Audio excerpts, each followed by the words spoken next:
Bonsoir. Je viens vous faire une petite introduction parce qu'en fait, nous nous posons des questions sur les capacités extrasensorielles de Brett Littman, directeur exécutif du Drawing Center New York, car en fait, il y a plusieurs semaines, il a choisi, parmi les artistes, de faire cet entretien avec Joachim Gerner.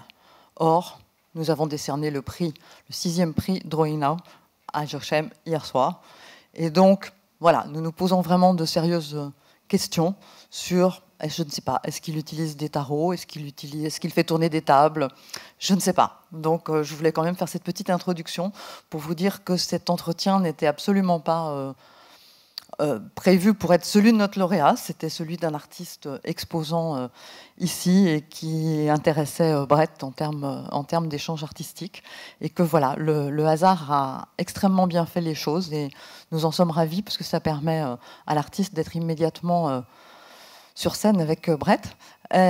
Petite particularité technique, donc exceptionnellement l'entretien sera en partie français, en partie anglais, pour permettre à l'artiste d'être plus libre dans son expression. Donc Brett posera les questions en anglais et Jochen répondra en français. Mais comme vous avez tous des casques, vous allez vous en sortir. Je vous souhaite un très bon entretien. Thank you, Christine. So I must say that I'm very pleased that Jochen and I can speak today on the day after him winning the prize for the Drawing Now in 2016. I first became familiar with the work probably 2 years ago when I curated the video portion of the Drawing Now Fair, which I've been doing for a couple of years, and included a video animation that was called Taglik in the exhibition. And then I started looking at the work a little bit further, and I'm always interested in artists who are working in different ways, between different kinds of medium, different kinds of disciplines.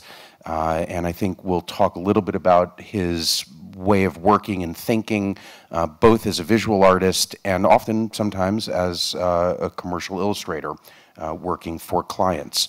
But I wanted to start off the interview today with a question and actually to set the stage for some of maybe Johan's early ways of thinking about art. But I read that your father was an artist and he taught you how to draw. So can you talk a little bit about how your father has influenced your work and maybe your interest in art? Mon père était effectivement, il existe toujours, en fait, il est dessinateur, en fait, mais il était avant tout prof d'histoire de l'art et professeur de dessin. Alors, je ne l'ai jamais eu comme enseignant, parce que je n'ai pas été dans son école, mais en fait, c'était quand même mon enseignant particulier, personnel à la maison. Et je dois dire que aujourd'hui encore, c'est, je pense, ma référence principale par rapport à son propre travail de dessin. Et, il avait un dessin entre l'écriture un petit peu de Saul Steinberg et celle de George Dunning, qui avait fait le dessin animé des Beatles, Yellow Submarine.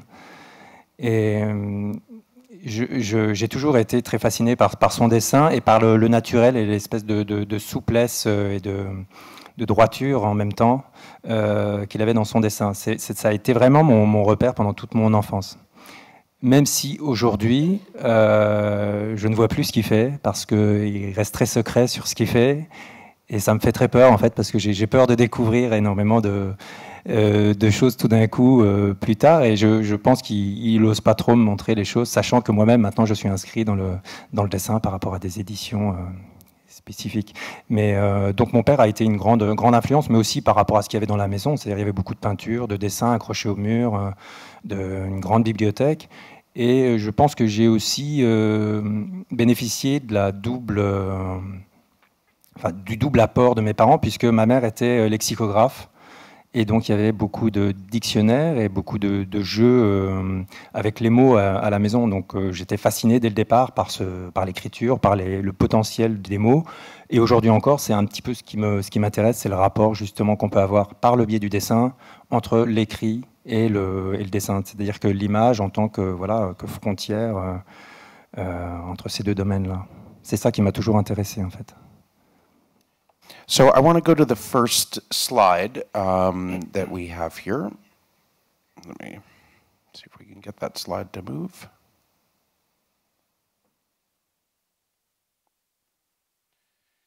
So the first slides that we're going to show are a series of works called The Flood, The Tundra, and The Erupting Volcano.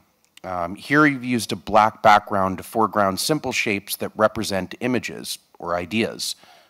Why did you start to make these works, and what were your intentions with this body of work? En fait, je travaille depuis quelque temps par le principe de recouvrement, c'est-à-dire que je peux être surpris en voyant des images qui préexistent, des supports imprimés issus aussi bien de livres que d'affiches.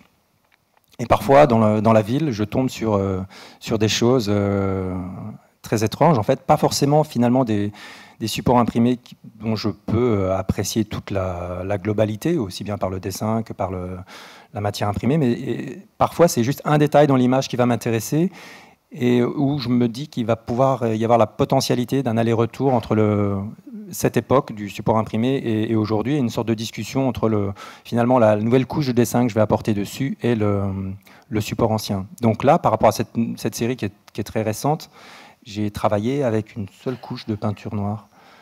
So, I just want to interrupt for 1 second. I just want to be clear that the audience understands that the image that we're looking at is actually, you've drawn over it. You've covered an old print. Yeah, only with black painting. Donc, juste avec une couche d'encre noire et en fait, de peinture noire, et je tourne autour des détails dans l'image, du support imprimé, de la couleur qui m'intéresse, pour essayer de restituer une nouvelle vision complètement fantomatique. C'est-à-dire que à la fois je participe finalement à la transformation, à l'effacement de l'image initiale, et en même temps j'en propose une nouvelle image en dessinant des petits pictogrammes, des petits signes qui peuvent évoquer finalement la thématique initiale de cette image. Donc là, dans cette image, ce qui m'intéressait, c'était pas tant le dessin qu'il y avait en dessous, qui était très, très classique, mais en même temps plutôt la matière imprimée et la qualité de l'impression et des couleurs subtiles qu'il y avait dedans. And again, the colors that we're looking at in the image are the original colors that are in the print. You have not added any additional colors. But what you have thought about is obviously the shapes and the forms that create this kind of lexicon or a language of images. Oui, en fait, je pense à ce que je peux faire, en fait, mais c'est très rare à l'avance que je puisse décider de avoir l'image complète de ce qui va advenir avec ça. Et c'est d'ailleurs pour ça que je le fais, parce que je ne le sais pas, et parce que c'est une sorte d'expérience qui parfois peut rater, mais d'autres fois, je suis moi-même le premier spectateur en fait de la nouvelle version, en fait. Et j'ai une petite idée globale, une sorte d'architecture globale de l'image future, mais après, elle se transforme au fur et à mesure du recouvrement, et parfois, je peux moi-même recouvrir, effacer des zones que j'avais laissées à découvert et faire des respirations différentes. Mais c'est vraiment une sorte, c'est qui tout double en plus. J'ai pas le droit à l'erreur en fait. C'est-à-dire que si je recouvre trop ou si l'image initiale est trop présente, c'est raté. Et si je la recouvre trop, c'est raté également en fait. Donc c'est un travail toujours d'équilibriste et aussi entre le figuratif et l'abstrait. Toujours être un petit peu à la frontière là. Et c'est ça qui m'intéresse. And in a way, are you interested in, I mean, I keep on thinking of the history of signage or wayfinding, you know, when stop signs and very simple kind of universal forms. Is this a language of graphic design that is something that might be unconsciously present I mean, I'm thinking of some of these shapes, you know, which look like clouds, or it could even be read like a rebus, you know, like a kind of... J'aime l'ambiguïté et puis le fait que ça puisse être lu différemment, en fait. C'est-à-dire, il y a des signes qui peuvent être très, très reconnaissables. Et en même temps, c'est l'alchimie un petit peu de tout ça, et tous ces signes mis les uns à côté des autres qui peuvent donner une lecture perceptible, compréhensible par le spectateur. Mais j'aime avoir ce côté un petit peu mystérieux, en fait, de l'image, et qu'une forme souple comme ça puisse être à la fois une flaque ou un nuage ou autre chose. Donc je joue vraiment sur ça, sur ce qu'on voit, ce qu'on ne voit plus, et c'est ça qui m'intéresse dans le dessin. Are you interested, however, though, for instance, in the last piece, you know, we see the erupting volcano. It's one of the only ones in which there is a literal reference. Are these supposed to be readable by the viewer in any particular way? I mean, if they didn't see on the bottom, which I think very, very small, there would be the original title of the print, would you want them to know that this is a volcano? Or that's not important to you? Parfois, ça peut être intéressant de l'entraîner vers une direction différente. Il se trouve que là, ce qui m'intéresse, c'est de montrer aussi les caractères typographiques qui désignent autant l'image de départ comme une sorte de témoin de l'époque par le caractère typographique par lequel c'est titré, en fait. Donc ça m'intéresse là de le laisser comme ça.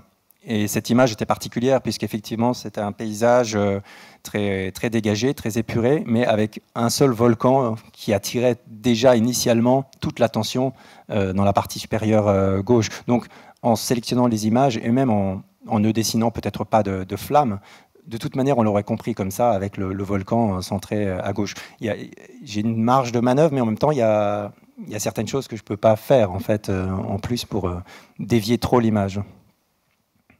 Et les pictogrammes sont comme une sorte d'alphabet, en fait, d'écriture que je peux utiliser aussi bien sur ce genre de projet que sur d'autres choses, en fait. Mais c'est venu petit à petit avec le temps. Au départ, je dessinais pas forcément comme ça. C'est venu très, très lentement, ce principe d'écriture très synthétique. But why did you begin to cover other images to create new vocabularies? I mean, I think it's an interesting idea of thinking about drawing almost as an erasure or as an eclipse, you know, a darkness, rather than a kind of something that is... Usually we think of drawing as being very accumulative. I mean, an artist has to really work with the pencil for a long time to render an image. What you're doing is you're subtracting the image to create another image.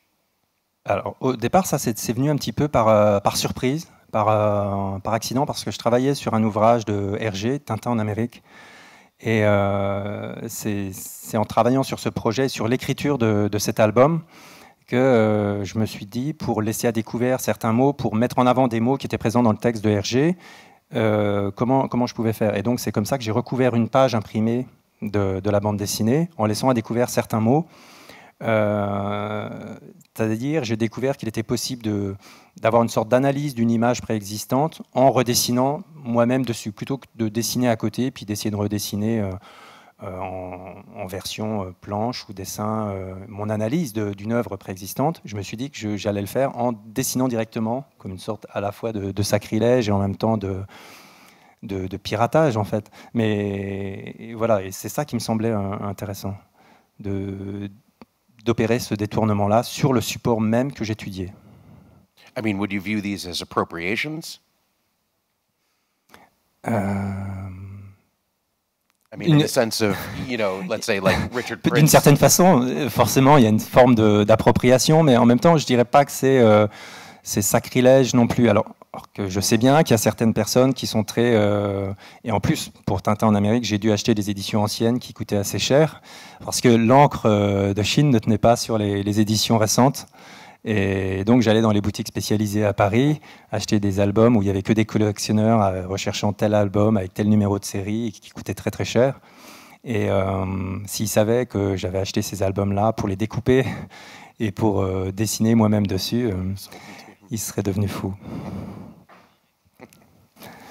I want to go to the next set of drawings, which I think we can call these your doodle notebooks, which are essentially, and also maybe phone drawings. So these might be drawings that you're making in a sketchbook, when you're traveling, or when you're speaking to people on the phone. I don't know if you know that there's actually an interesting history of phone drawings. Charles Ray, the American artist, only draws flowers. Mm-hmm. He's talking to people on the phone. Paul McCarthy also draws. I know the artist, but I don't know the works you mentioned. So I think that there is, and I know, like when I'm talking on the phone, sometimes I'm also doodling. Could you say a little bit about how these works came about and why it was important for you to keep these notebooks? Because now you're showing them as artworks. Mm-hmm. How did you begin this process? Was it just something you were doing for yourself? Au départ, c'était vraiment pour moi-même. En fait, il y avait un cahier sur le bureau. Et c'était plus une sorte de cahier à côté du téléphone pour noter des numéros de téléphone, tout bêtement. Et en fait, j'ai commencé à dessiner dedans. Et je me suis rendu compte très vite qu'en étant au téléphone, je ne dessinais pas de la même manière qu'habituellement sur mes autres projets. Et donc, ces dessins s'accumulaient sur la page, et très, très lentement, hein, puisque c'était des conversations téléphoniques pas forcément longues, et je ne passe pas mon temps au téléphone. Et d'ailleurs de moins en moins aujourd'hui avec les mails. Mais par exemple, une page de dessin téléphonique, ça court sur à peu près 3 mois. Et du coup, j'ai gardé ça parce que je voyais naître des formes qui finalement n'étaient pas habituelles. C'est-à-dire que l'esprit est ailleurs, en conversation avec quelqu'un d'autre, et la main griffonne, et je découvre le dessin une fois que la conversation téléphonique est finie. Et c'est ça qui m'intéressait. Et du coup, il y avait tous des systèmes de formes, et je ne sais pas pourquoi, sur telle page, il n'y avait que des météorites, ou sur telle autre page, que des tubes, des tubulures, des câbles. Et c'est ça qui m'intéressait, d'être moi-même le premier spectateur. Et les dessins téléphoniques sont là, à la fois mon travail le plus personnel, le plus inconscient, et en même temps celui que je contrôlais le moins, en fait. Et c'est ce paradoxe-là que j'aimais bien. Et plus tard, ça m'entraînait sur d'autres projets parce que je voyais des formes graphiques naître que je pouvais utiliser après dans d'autres projets qui n'avaient rien à voir avec les dessins téléphoniques. Et en même temps, c'est devenu mon journal de bord, mon journal personnel, où je note aussi bien les choses lues, vues, entendues, les films, les livres lus. Et c'est ainsi, sans mettre de date, que je le positionne dans le temps comme un journal personnel de bord. Mais voilà, c'est vraiment un projet que je continue en permanence. Il y a déjà eu deux livres édités avec ces dessins téléphoniques. Et là, je poursuis continuellement. Enfin, c'est un vrai plaisir de continuer à faire ça, parce que ça m'entraîne vers des écritures graphiques que je ne contrôle pas. Et j'utilise l'outil que j'ai en main quand le téléphone sonne pour poursuivre le dessin sur le carnet. Well, you better stop answering your emails, otherwise you're not going to have any more phone calls. So I think it's important to be able to have that kind of space, because I think the space of email is not a space where you have that unconscious experience. J'ai pas encore trouvé de solution pour dessiner par le biais en recevant des emails ou en envoyant. Mais voilà, c'est vraiment les dessins téléphoniques. Mais le fait que ça soit plus rare, que les conversations soient moins longues, c'est pas forcément gênant. Mais il suffit que ma sœur m'appelle et la page peut vite se remplir. I mean, I think what's interesting to me about these works is that it almost seems like a 18th century encyclopedic, drawings of all different kinds of shapes, of forms. It's really a vocabulary. And so in the end, it's interesting that, for you can go back and pull these shapes into other kinds of works. Oui, il y a comme une sorte de... Et ça aussi, c'est involontaire, en fait, une sorte de lexique, de caisse à outils qui se met en place, en fait, et je vais puiser dedans. Et en fait, d'ailleurs, en parlant de caisse à outils, je m'en suis rendu compte qu'il y avait beaucoup de formes qui naissaient du contexte dans lequel ça avait été fait. Pendant 2 ans, j'ai eu un chantier chez moi où j'ai construit mon atelier. Et donc, je subissais ce chantier, je voyais les ouvriers, il y avait le chantier à côté de moi. Et pendant tout ce temps-là, j'ai dessiné beaucoup d'échafaudages, de câbles, de briques, de matériaux divers. Et je me suis rendu compte que c'était lié à ce que je vivais quotidiennement, à ce que je voyais, en fait. Et il y a eu un carnet précédent où il n'y avait pas ce chantier, où là, je découvrais mon nouveau jardin, où je jardinais beaucoup. Et ce carnet était plus en rapport avec les branchages, avec la nature, avec des formes comme ça. Mais en même temps, il y a toujours cette idée de trait qui peut être aussi bien un câble, une connexion, la connexion avec l'autre au téléphone, et en même temps la branche, le fil électrique, le tube d'échafaudage, etc. Donc il y a différentes écritures possibles, différentes interprétations de ces objets, et j'aime bien que ça parte un petit peu vers l'abstraction.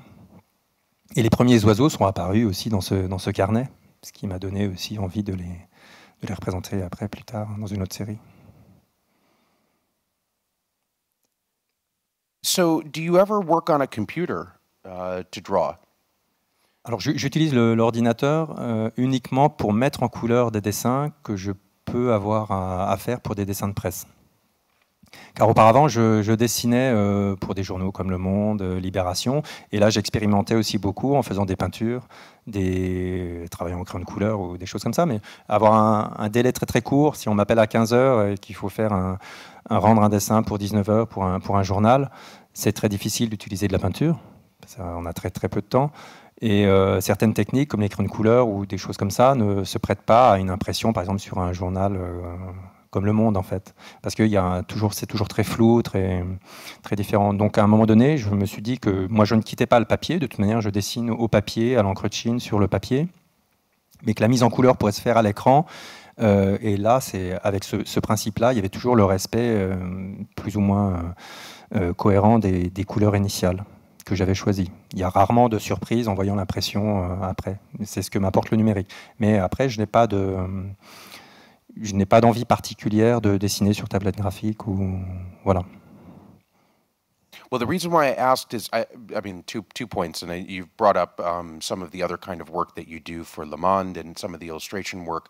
But one of the things about these phone drawings and the doodle sketches are they remind me a lot of clip art. In the sense of if you buy a clip art program that has all kinds of drawings, and also in a way almost like prehistoric emojicons. There's something about it that has a kind of the way that you've organized the field. If you were to scan that in, all of a sudden you could have a whole series of images that you could pull from. And maybe organize them in interesting and different ways. I mean, I'm not saying that you would do that, but it's just something that I was thinking about in terms of the structure. Oui, c'est possible. Vous voulez dire que je puise après dans ces carnets des formes en fait que après je vais utiliser ailleurs. Oui, ça s'est fait un petit peu comme ça. C'est un peu le terreau premier en fait de mon travail. Enfin, puisqu'il est le plus inconscient et le plus irréfléchi en fait. Donc souvent, il a fait naître différentes séries de dessins et c'est vraiment oui comme une sorte de logiciels avec différents outils et différentes techniques, parce que il y a des formes qui se mettent en place, des types d'écriture, la manière dont le trait se serre, se superpose. Mais c'est très dense aussi, c'est-à-dire là aussi c'est une contrainte que je me suis donnée, c'est-à-dire le fait de rendre aussi dense cette page, ce n'est pour pas tomber dans l'idée de l'esthétique en me disant tiens ça ferait bien si je laissais blanc ici, si je laissais une sorte d'ouverture plus claire. Je me donne cette contrainte de remplir comme si c'était une caisse avec des données et voilà comme quelque chose qui sort de l'imprimante. So I want to ask you how you work between the commercial art world and the fine art world. I mean, you seem to be able to move very fluidly. You might get a call at 3 p.m. from Le Monde saying, we need an illustration at 7 p.m. But meanwhile, you may be speaking on the phone at the same time and making a drawing. So how do those worlds both intersect with each other, collide? How do you change your mindset depending on the project that you're working on? C'est à la fois très, très intéressant et en même temps très, très épuisant. Mais c'est pour ça que j'aime ça, en fait. C'est le fait qu'il y ait des terrains différents qui puissent être mis en jachère, reposés, pendant que je travaille sur d'autres choses. Quand c'est très dur, quand il y a trop de choses qui se superposent en même temps. Mais en même temps, j'aime ça, ce changement de rythme. Quand on travaille pour des projets d'exposition, pour des projets de livres, c'est toujours très long, très lent. Et sur un temps très, très étendu. Alors quand on travaille pour la presse, c'est des délais très très courts. Et là, c'est une urgence et un rythme complètement différent. Et pourtant, on est toujours dessinateur. C'est-à-dire, c'est là où on voit que le dessin, aussi bien le fait effectivement, de dessiner dans le train ou dessiner au téléphone, répondre à une commande, c'est le fait d'être mis sous différentes conditions par le dessin. C'est ça qui m'intéresse en fait, de vivre différentes expériences par le biais du dessin. Et en fait, au départ, moi, j'ai d'abord commencé par faire des livres et donc de répondre ou faire des dessins de presse et donc de répondre à des commandes. Donc en fait, je dirais que je viens plutôt du domaine de l'imprimé. Et je me suis un petit peu déporté vers le domaine plus de l'exposition. Mais c'est pour ça qu'aujourd'hui, dans l'exposition, par le biais de mes dessins, je travaille aussi beaucoup sur l'idée du support imprimé. Parce que c'est un petit peu mon domaine, mon petit pays, en fait, d'où je viens, en fait. Donc, c'est ça qui m'intéresse. Et du coup, moi, je veux toujours préserver ça et avoir toujours ça en moi, c'est-à-dire pouvoir toujours répondre à des dessins de presse. C'est-à-dire que je ne fais pas de hiérarchie, en fait, entre les différents secteurs.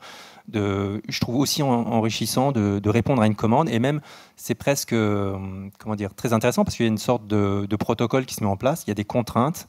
Comme moi-même, dans ce que je fais pour les expositions, je me donne des contraintes et je respecte une sorte de protocole. Et bien, quand je fais un dessin pour la presse, on me dit tel dessin aura tel et tel format, et c'est parfois le format même du dessin qui va me donner l'idée du dessin. Et je ne fais pas un dessin de la même manière pour Le Monde ou pour Libération. En fonction de la typographie, de la maquette, j'essaye de gérer la graisse de mon trait, les noirs différemment. Donc, c'est ce plaisir aussi d'être confronté à un texte, ce que je disais précédemment, quand j'étais enfant et que je jouais avec les mots et que j'étais à la fois avec les mots et les images, ça vient un peu de là. Donc il y a autant de plaisir à voir le dessin le lendemain, hop, imprimé dans le journal. C'est un côté très... je pense que ça doit être frustrant, pour des artistes qui ne travaillent que sur des projets d'exposition, de ne pas avoir ce truc très vif, en fait, le lendemain, hop, ça apparaît.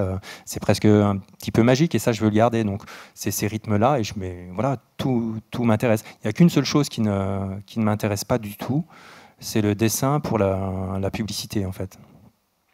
Enfin, disons que j'ai eu quelques expériences et je sais que les très brèves expériences que j'ai eues ne m'ont pas intéressé, puisque là, on est vraiment soumis un petit peu au désir du client, de l'agence, et souvent on nous déforme notre travail, on fait transformer les couleurs, et au bout du compte, finalement, le client a une image qui ne correspond pas du tout à ce que nous aurions fait naturellement, pas du tout à notre travail. Donc ça, on peut le faire effectivement si on a envie de gagner beaucoup d'argent, et il y en a qui sont spécialisés là-dedans et qui le font très très bien, mais ça ne m'intéresse pas en fait. Moi, j'ai juste envie d'être heureux par le biais du dessin, et je sais que je ne suis pas heureux en faisant ça. Thank you for clarifying that. Let's go to the, sorry, I want to skip to this drawing here, which the title translates to, I believe, The Miraculous Still. And we're going to look at a couple of drawings here now. The Miraculous Still, or Anthology, which is a series of drawings that are here at the fair, at Anne Baralt's booth. We're also going to look at, I think, the cover for the Calamity Jane comic book and the TNT in America works. So again, did this drawing on the print come before Tundra and a Volcano, or at around the same time? Before which one? Before the Tundra or the Erupting Volcano, the first ones that we saw. That was before. Before, Mm-hmm. Okay. Je ne sais plus de quand date ce dessin, mais peut-être il y a 2-3 ans en fait. Mais c'était un travail vraiment qui est d'ailleurs un peu dans le prolongement du premier travail initial sur Tintin en Amérique. Et c'est une image d'Épinal en fait. Et l'image d'Épinal, c'est un petit peu la région de laquelle je viens en fait. Mais c'est intéressant parce que c'était le moyen qu'avaient les gens auparavant au XVIIIe, XIXe siècle pour communiquer, donner des infos, raconter des histoires par le biais d'images et distribuer ces images dans la région. Et donc, à l'occasion d'une exposition au musée de l'image à Épinal, j'ai réalisé ce projet de détournement d'une image d'Épinal. Et là, à nouveau, c'est-à-dire cette image est très troublante parce qu'on croit que j'ai dessiné de la couleur vraiment sur le noir, alors qu'en fait, je n'ai dessiné que du noir en fait, en détournant en dessinant des formes dans la couleur qui était disponible. Et comme c'est une image imprimée, donc d'Épinal avec un procédé presque sérigraphique, mais c'est de la lithographie avec des caches, la couleur est très, très puissante, très, très vive. Et au départ, c'est un dessin très classique, une gravure avec une sorte de légende autour d'un alambic. Et moi, le but, c'était qu'on ne voit pas le trait, les personnages, mais m'intéresser juste à la matière, soit des traits gravés, soit des couleurs qui étaient appliquées sur le dessin. Et donc, transformer l'image initiale en une nouvelle, comme un processus chimique, en fait, comme essayer de dire, comme un processus chimique, l'image qui était présente auparavant. Et donc, comme un tableau noir, finalement, sur lequel on dessine une sorte de petites équations, des petits volumes, dessiner des nuages, des gouttes, des choses qui peuvent participer à la compréhension d'un processus chimique. Et le titre et la légende sont laissés, donc déjà parce que je trouve le caractère typographique très intéressant dans la partie supérieure, et puis parce que le fait de laisser la légende en dessous donne finalement une lecture complètement étrange, décalée et surréaliste de la nouvelle image qui est là. Et on ne comprend plus, on essaye de faire le lien et c'est très difficile. Mais ça joue sur le mystère, évidemment.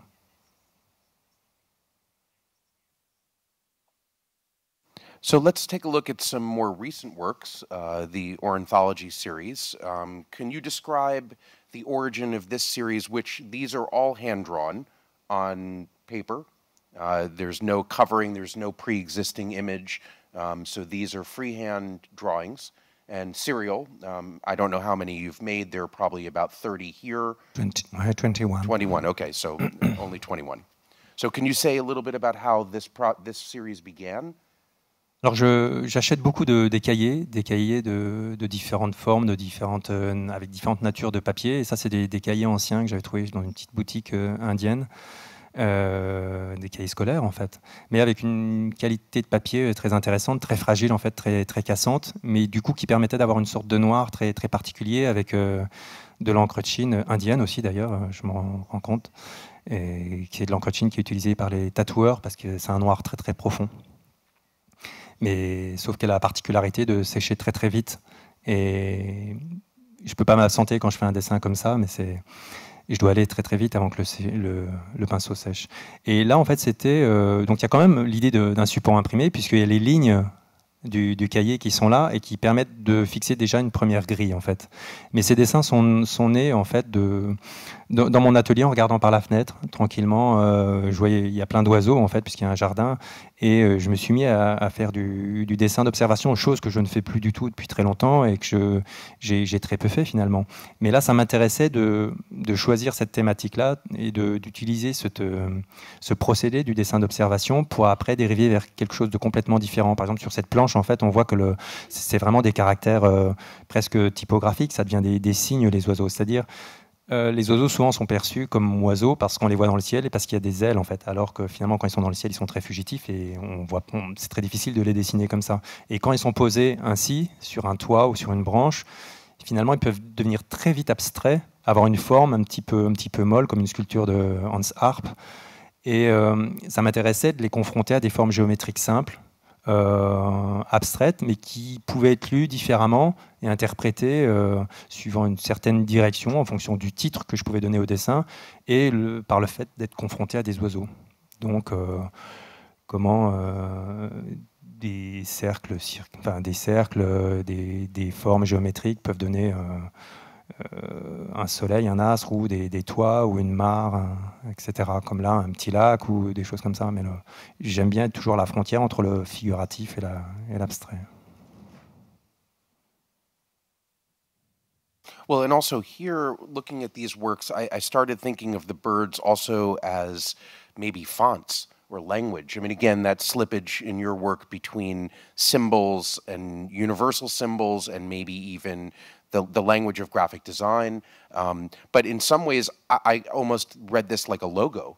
I mean, of some strange company that maybe was using a bird font, as a kind of way of describing itself, which I think is fascinating because here you have this whole topology of different birds and doing different kinds of things. But it almost, to me, it felt like something that was readable as a language. So, it has that kind of double way of working, although I think maybe you're thinking more about abstract shapes and just the forms. Mais peut-être que le fait que ça soit inscrit sur des lignes en fait, dans un cahier, ça donne aussi cette idée d'écriture et de caractère un petit peu typographique et de signes à décrypter et qu'il y a une histoire qui se trame un petit peu sur ce petit format, comme si je racontais une histoire sur cette page d'écriture. Donc ça vient peut-être de là, mais de toute manière, je n'aurais pas pu faire de dessin d'observation et je suis très peu un dessinateur comment dire, un peu touristique en fait, comme si j'allais dans un pays étranger et puis que je dessine ce que je vois, comme pouvaient le faire certains dessinateurs auparavant. J'arrive pas à me mettre dans ce contexte-là. Et même souvent, je fais plutôt des repérages photographiques, si après j'en ai besoin, comme une sorte de documentation. Et c'est aussi que je suis très... pour moi, dessiner, c'est quelque chose de très personnel. Et c'est très pudique, en fait, comme travail. Et c'est presque impossible pour moi de dessiner en public. C'est vraiment quelque chose... bon, je dis ça, et en même temps... dans une quinzaine de jours, je serai sur scène à dessiner pendant un concert. Mais ça sera une expérience... première, so voilà. mais voilà, c'est comme une sorte d'expérience. Je me force à faire ça, et les personnes qui seront sur scène pour la musique sont très intéressantes. Du coup, j'ai accepté. Et voilà, mais je ne sais pas du tout ce que ça va donner et si je vais réussir à le faire, puisque je peux être impressionné. En fait, je pense que je dessine différemment si on me regarde en train de dessiner. Donc, c'est particulier. Et j'aime bien dessiner dans le silence le plus total. Donc là, le concert, ça va être la totale opposition de ce que je souhaite habituellement faire. What do you think you've learned from the process of observation, though? I mean, was there something specific by looking at the birds that you can now take from this project and move to another project? Not that you necessarily want to repeat. You know, you're not a Ruskin acolyte in the sense of you're using drawing to better understand the outside world, but you've now gone ahead and drawn from observation, which you probably have not done since art school. I mean, I would imagine that that's something that you haven't done in a long time. Is there something that really you would take now into other work? De toute manière, si c'est intéressant, et c'est pour ça que je l'ai fait, parce que j'ai vu que ça pouvait m'amener d'autres choses et d'autres possibilités de dessin en observant à l'extérieur. Et en fait, je dirais que de toute manière, j'observe aussi les choses, sauf que habituellement, j'observe plutôt les supports imprimés, c'est-à-dire les images figées existantes voilà, dans des livres ou sur des affiches. Et c'est là où, finalement, sur plusieurs années, j'ai plus développé mon sens de l'observation sur ça. Mais je pense que c'est intéressant aussi de développer son sens de l'observation par ailleurs. C'est comme ça que j'ai pu faire des dessins dans le train, en fait, parce que en étant dans le train, je voyais des choses passer à travers la fenêtre, et du coup, je trouvais intéressant de se mettre en position comme ça, d'observation très fugace sur des choses qui passent pendant 2 secondes. Et c'est cette expérience-là qui m'intéresse.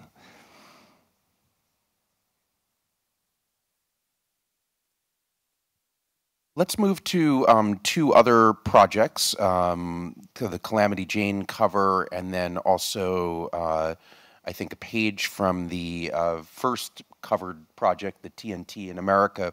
Can you talk again a little bit about what this revealed? I mean, obviously here also you've incorporated text, so that's a little bit different than some of the other covered works that we saw where there were only shapes and forms. Was this a different way of telling narrative, a new way of storytelling? Peut-être, parce qu'en fait, au départ, c'était un travail sur le texte même, la matière textuelle de l'album, en fait. Et donc, je voulais travailler vraiment sur le texte pour montrer toute la densité de mots en rapport avec la violence, le sexe, l'argent qui était présent dans Tintin en Amérique, alors qu'on ne pouvait pas forcément penser ça de prime abord, en fait. Mais je faisais une sorte de parallèle, finalement, entre la beauté, le côté très, très beau, très lisse de la ligne claire de Hergé, et en même temps de l'Amérique, en fait, et la violence qui était cachée à l'intérieur de ces récits, aussi bien de ce récit du livre et que le récit de l'Amérique elle-même, quoi. Et ça, c'est un travail que j'ai fait en 2001, et suite à ça, en fait, pendant que je faisais ce travail, il y a eu les attentats en 2001 à New York, et il se trouve que mon livre est sorti en janvier 2002, et il a eu énormément de résonance à ce moment-là, parce qu'on pensait peut-être que je l'avais fait en réaction à ça, alors qu'il était déjà pratiquement achevé quand ça s'est passé. Mais il se trouve que dans la matière textuelle de Hergé, c'est un livre qui date de, je crois, 1932, il y avait déjà toute une sorte d'agencement de mots et de narration qui pouvait se calquer sur l'époque actuelle, en fait, avec des mots comme poursuite, terroriste, attentat, dollar, pétrole, etc. Donc c'est ça qui était assez troublant. Et comme c'était un petit peu ardu de laisser que du noir autour des mots que j'avais sélectionnés sur la page, j'ai choisi de les éclairer, enfin de laisser à découvert certaines zones de couleur, sans jamais montrer le trait de Hergé, puisque de toute manière, ça pouvait m'entraîner vers des problèmes juridiques de reproduction du trait de Hergé. Et donc, cette succession de contraintes a fait naître ce type d'image. Et donc, il y a eu un projet de livre qui a ressemblé énormément au livre de départ, avec un dos toilé, avec les pages de garde qui rappelaient les pages de garde de Hergé, etc. C'est-à-dire, c'était vraiment un objet... Enfin, le travail, c'était le livre en lui-même. Et après, il y a eu un projet d'exposition où là, toutes les planches mises les unes à côté des autres, les unes au-dessus des autres, donnaient une vision encore différente, parce que ça donnait comme une sorte de panorama d'une ville la nuit, avec toutes des petites couleurs, des petits néons de couleurs et des noms de rues, etc. Et comme si on était sur une butte... sur Mulholland Drive, en train de regarder Los Angeles, en fait. Ça donnait vraiment cette impression de panorama immense et de vue nocturne d'une ville. But the other thing that these really look like to me are like FBI redacted documents, secret documents where you cross out everything that you can't read. So I was also thinking about that because of the language, and you said you're highlighting sex and violence and a kind of certain darker look at America. But I was thinking of these kinds of secret documents that we might see in a newspaper. Exactement, parce qu'en fait, souvent dans les images, et même dans les images qui contiennent du texte, j'essaye de trouver des fils et de trouver la petite fissure qui va me permettre de passer derrière le document et de voir un petit peu ce qu'avait dans la tête l'auteur de l'image initiale, en fait. Et parfois, en choisissant quelque chose de très serré, des contraintes très fortes de thématiques, on a une lecture complètement nouvelle et on révèle des choses, on fait remonter à la surface des nouvelles thématiques qui sont présentes dans l'œuvre et qui ne sont pas forcément des choses complètement extravagantes, mais qui disent beaucoup du travail initial. En fait, je crois que ça vient aussi d'un travail que j'ai pu faire quand j'étais étudiant, où il y avait les premiers logiciels de recherche de mots.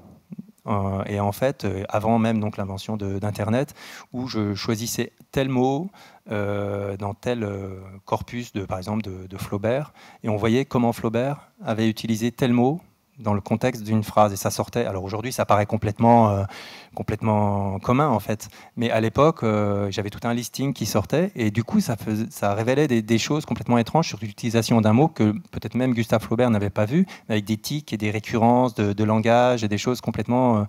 c'est-à-dire, on passait vraiment dans l'intimité d'un auteur, presque de manière un petit peu violente, mais c'était vraiment très intéressant. Et je pense que ça vient de là, ce procédé-là que j'ai de rechercher dans les images, finalement, une sorte de lecture cachée. Il suffit de procéder par masque, en fait, mais le cinéma, c'est ça aussi, c'est une histoire de cadrage, et en cadrant sur quelque chose, sur un détail, on a une lecture particulière d'une image.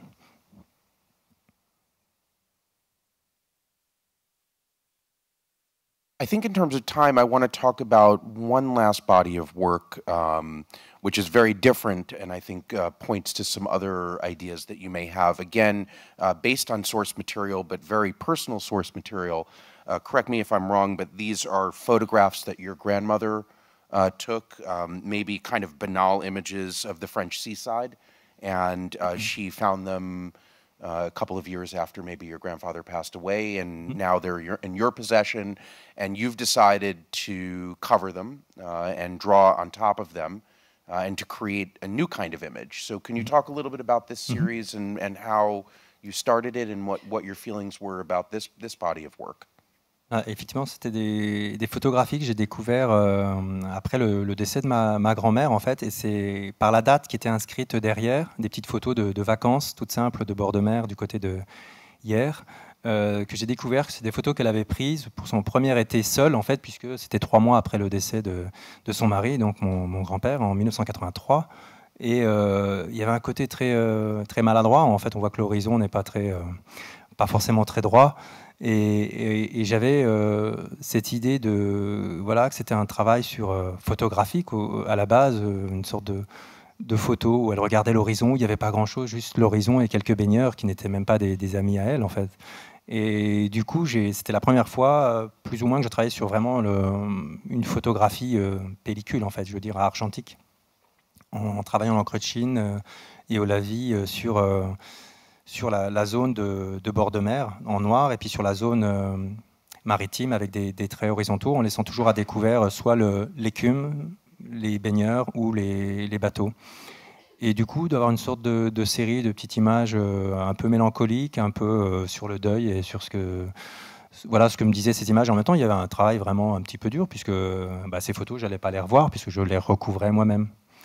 Mais c'est aussi pour dire que c'est pas forcément un sacrilège, ça ne veut pas forcément dire que je les déchire non plus, quoi. Mais par exemple, moi, j'ai toujours été très fasciné par le travail de... c'était Rauschenberg, je crois, qui avait effacé un dessin j'ai oublié le nom de l'art de Kooning, voilà, Erased de Kooning. Et il a acquis un dessin de Kooning et il a effacé à la gomme le dessin initial qui était au crayon, et il ne reste plus que le fantôme. Enfin, on voit même plus rien, plus que des traces en fait de ce dessin. C'est un des dessins qui m'a le plus marqué en fait, et que j'ai toujours trouvé très très intéressant. Donc voilà, ça vient aussi peut-être de là, quoi. Thank you very much. I think we've covered a lot of different kinds of projects that you've worked on. I did want to open it up for any questions to the audience, if anyone has any questions for Johan. Je vais poser une question à la fois technique et pas seulement, c'est-à-dire que je vais vous demander quand vous procédez au recoupement. Est-ce que vous procédez, par exemple, est-ce qu'on partait du début d'un endroit de la feuille en continuant, au hasard, j'ai cru comprendre, ou est-ce que vous dessinez auparavant les figures et que vous recouvrez ensuite? Ça dépend des séries, en fait, ça dépend de la nature de l'image que je détourne. Si c'est des grands formats avec des images imprimées, assez grandes, là je me fais un petit repère au crayon, mais qui ne sera que probablement détourné et changé et modifié par la suite. Mais comme des petits repères, comme une sorte de structure, de squelette de base en fait, sur lequel je m'appuie. Même si après, ça va peut-être complètement changer ou je ne vais pas le respecter. Mais là, je suis sur des très grands formats et je ne commence pas par en haut à gauche. C'est vraiment... ça peut être sur le côté ou à différents endroits. Et c'est pas quelque chose forcément qui part du haut et qui descend vers le bas. Mais par exemple, quand l'image est plus petite et que ça peut être soit un format carte postale, soit des photographies, là, on voit que je sais exactement quel est le protocole qui est fixé au départ.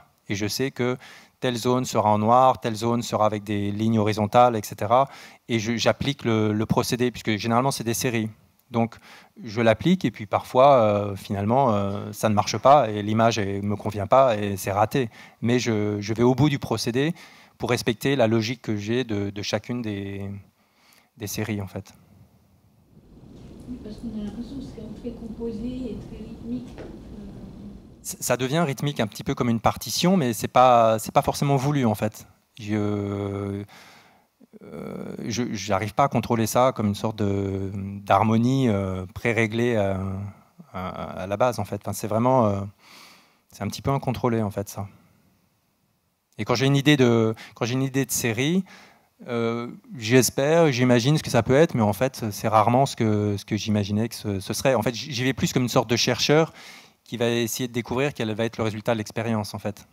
Donc parfois, les expériences, ça ne marche pas du tout, et d'autres fois, ça donne quelque chose on découvre par hasard, par sérendipité, et quelque chose d'autre, en fait. Mais il y a vraiment ce côté, d'ailleurs, effectivement, en rapport avec la science, avec l'expérience, que j'aime beaucoup, en fait.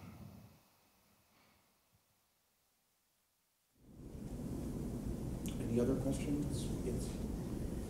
Vous avez mis en rapport le dessin, votre dessin, avec quelque chose de pudique, en parlant de la difficulté à dessiner en public.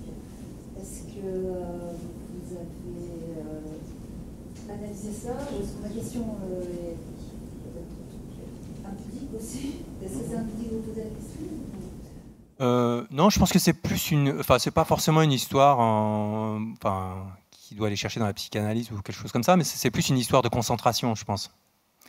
Après, je mets ça sur le compte de la pudeur mais en fait, c'est plus même chez moi dans mon atelier, j'aime bien travailler dans le silence. Il y a certains dessins que je peux faire en écoutant de la musique ou la radio, mais pas d'autres en fait. Et c'est vraiment une sorte de concentration totale que j'aime avoir. Donc je sais que par exemple, quand je dédicace des livres dans un salon littéraire ou un salon de bande dessinée, je sais que le dessin ne sera pas du tout le même que celui que je pourrais faire habituellement sans personne d'autre. Et c'est vraiment parce que je sais que c'est pas exactement de la même façon. Donc voilà, je ne peux pas travailler sur des séries de dessins où il y a des personnes qui travaillent dans des ateliers à plusieurs. Et je serais incapable de faire ça, en fait. Enfin, c'est vraiment pour me concentrer, même lire un article et savoir quelle idée je vais trouver. J'ai besoin d'être dans le silence le plus total. Après, pour finaliser le dessin, je peux mettre de la musique très, très rapide pour essayer d'accélérer les choses. Mais voilà, c'est plus une histoire de concentration, je pense. Mais chacun est différent. Hein. Chaque dessinateur a son... Il y en a qui sont comme moi, il y en a d'autres qui ne le sont pas du tout, ou qui peuvent dessiner au milieu de la foule. C'est vraiment, chacun est complètement différent. Et pour le concert que j'évoquais donc le 16 avril à Montreuil, je vais essayer de faire totale abstraction du public, quoi, en me disant que les musiciens seront dans la même position que moi, et j'espère que la musique sera très, très forte, comme une sorte de mur de son qui va me protéger. À cette occasion, vous allez utiliser un procédé de live drawing, en fait, c'est le par rétroprojection, en fait. Donc là, je vais utiliser un très grand format et travailler à l'encre de Chine. Et voilà, je ne sais pas du tout ce que ça va donner, quoi. Justement, ça va être une sorte d'expérience. Mais il y aura une caméra et ça sera vu sur grand écran, quoi. Et je serai sur scène, je pense, comme ici. Puis là, les musiciens seront là, par exemple. Voilà. Okay, I think for time purposes, we're going to end here. Thank you very much. Congratulations on the prize, and I really enjoyed talking to you. And thank you all for coming. We appreciate it, and have a great rest of the evening. Merci.